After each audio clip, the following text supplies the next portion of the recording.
Hello guys and welcome back into a new brand video. In today's tutorial, I'm going to show you how to post your item or to add listings on Etsy. So make sure to watch the video to the end and follow these simple steps. So first of all, you will need just to access the Etsy website. Second of all, you will need to make sure that you have already a seller account.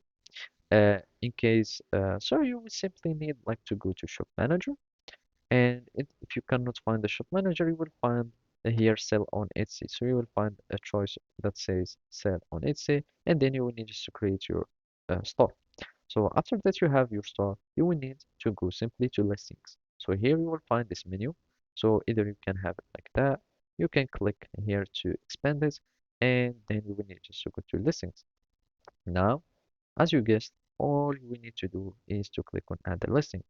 So now you will choose like the category. It can be any category. So choose this, and I'm just going to click continue. I'm just going. You will need to describe exactly what the product says or what the product is. The more in you need like to have some integrity, or otherwise either it will be deleted or reported, etc., and your account can be suspended. So you will need just to make sure it is accurate. So you will need just to make it like this, finished product. When did you make it? You will need just like to add everything here.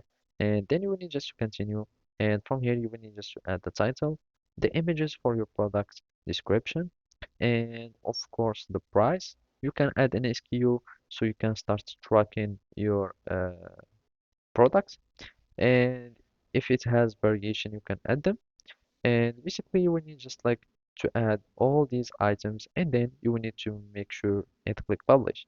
If it is not published, it won't be showing to other customers. So make sure that it is published, and you can like test it or make sure that it is published by going to the Etsy.com seller account, I mean the buyer account, and search for your items. You should find it there. So basically that's it. Thank you for watching and see you next time.